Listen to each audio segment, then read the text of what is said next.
Good morning, students. Welcome to the class of refrigeration and air conditioning.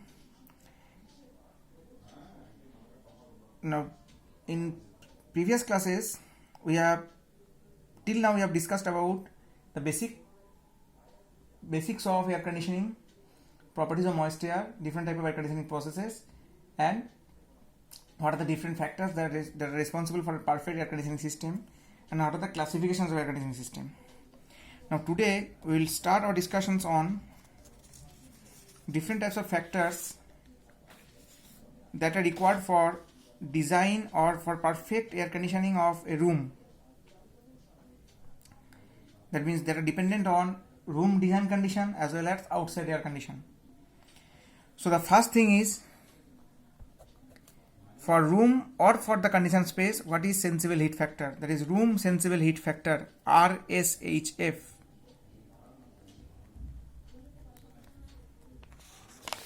Now regarding this room sensible heat factor,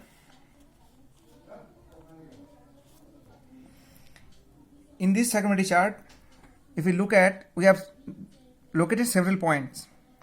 We know that sensible heat factor is the ratio of sensible heat by total heat. Now this total heat contains sensible heat as well as latent heat. Okay. Now in this, regarding this, here we have to find out that if we supply some air into the room that is to be conditioned, so that air cannot be fresh air from the atmosphere. That means we have to supply some processed air or conditioned air. So the conditioned air that is supplied to the room, it must have the capacity to take up simultaneously both room sensible heat as well as room latent heat as per the requirement of the room or as per the occupants present in the room. So the conditioned air that is to be supplied to the room or that is used for conditioning of air, conditioning of the system, must have a capacity or capability to take up both the heats. One is sensible heat, that is room sensible heat, as well as room latent heat load. Now here in this diagram we have denoted one point R that denotes the room design condition. Suppose you know what is the temperature of the room, driver temperature, know what is the relative humidity of the room. So on the basis of that, first you locate this room design condition. Okay. Now you also know what is the supply air condition. That means what is the air that is coming out from the atmosphere, the condition of the atmospheric air. Suppose S denotes the supply air condition.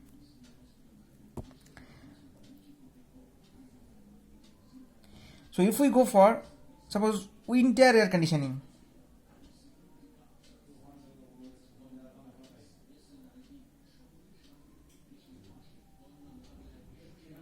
winter air conditioning. So in winter, what we have to go for, or what we have to do? We have to go for heating and humidification process. See here, this one is heating, this one is humidification. So this line denotes heating and humidification. So here the point S denotes supply air condition, point R denotes the required final condition or room design condition. So if we connect these 2 points S and R by a line, that will give you a straight line that is known as room sensible heat factor line.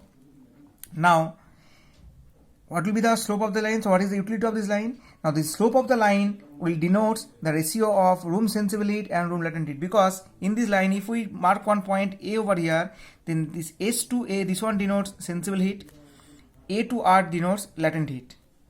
Okay, because this one is heating process, this one is humidification process. Or in the other way, if we go from R to S, then this one is dehumidification, this one is cooling process. Okay, so during this A to S or S to A, either heating or cooling is done, or from A to R or R to A, humidification or dehumidification is done. That is why the slope of this line here, this one represents the ratio of sensible heat or latent heat and latent heat for room. Now the condition S, that is supply air condition, may be located over here, may be located over here, may be located over here. That means this S can be located anywhere on this line, joining line of R and S, which denote the requirement of the room, but the quantity of air supplied for all these different cases must be different. Okay, so by this way we can find out room sensible heat factor line, RSHF line. See here, this one is total heat, R to S, room total heat. From S to A, this one is room sensible heat, A to R, room latent heat.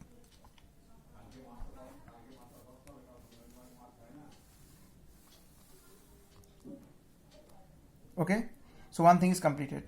Now suppose you know what is this, you don't know what is the supply air condition. You don't know what is the supply air condition. Supply air condition is not known. Then how can you find out, or how can you draw this RSHF line? So when the supply air condition are known, in the previous case we have considered that we know the room air condition, room design condition, we know the supply air condition. But if only room design condition is known but supply air condition is unknown, then how can you find out, or how can you draw this RSHF line? When the supply air condition is unknown, then for drawing this RSHF line, you have to go for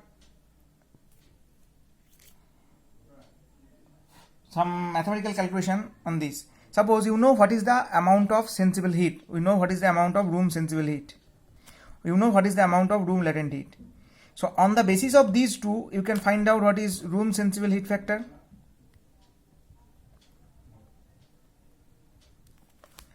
Now on the psychrometry chart, along with this chart, another scale is drawn over here.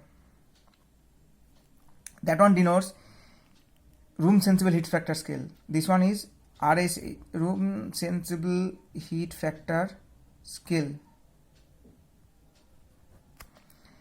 So on the basis of this room sensibility, room latent heat, first calculate this RSHF value.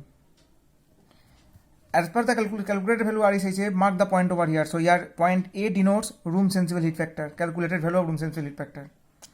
Now, in case of comfort air conditioning, in the last class we have discussed that in case of comfort air conditioning, the required comfort condition is 26 degree drive out temperature and 50% relative humidity. So corresponding to this condition, 26 degree and 50%, mark another point, that is B, and this B is known as base circle. Now join A with B, that is room calculated value of room sensible heat factor and base circle by a straight line, and this one denotes, this one is called baseline. Okay, now mark the room design condition which is known to you. Okay, so on the basis of these 3 points, now you have to draw room sensible heat factor. So this one is your calculated value of room sensible heat factor, point A. This B is the base circle which is fixed, always fixed on the psychrometry chart. R is known value, that is room design condition. So from point R, if we draw one line which is parallel to this line AB, if from R we draw a line which is parallel to this line AB, that line will cut this 100% saturation line at a point R dash. So this R at dash denotes your room sensible heat factor or RSHF line.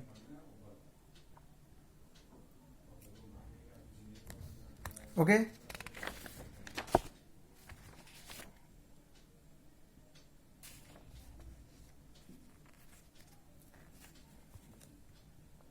By this way, you have to draw RSHF line. So in the next class, we will discuss about another important factor or another important line that is known as GSHF, that is grand sensible heat factor. And regarding this, we have also denoted that this point R dash, that means if we draw one parallel line, so this point R dash, wait for 1 minute, this R dash, that means if we draw one line parallel to from point R which is parallel to this line AB, that is baseline, that will intersect this 100% saturation line, 100% at a point. This one denotes room ADP, that is apparatus dew point for the room, in case of cooling and dehumidification process. So here it is written that for cooling and dehumidification process, the temperature at which RSHF line intersects the saturation curve is known as room apparatus dew point. Okay, so by this two way we can find out, or we can draw RSHF line. One thing, when the room sensible heat factor or room design condition and supply air condition both are known. Another thing, room design condition is known, supply air condition is not known, but we know what is the value of RSHF, that is room sensible heat factor. So in both the cases, we have already plotted, or we have already discussed the drawing procedure of RSHF line. In the next class, we will go for grand sensible heat factor, another important factor, grand sensible heat factor. Thank you.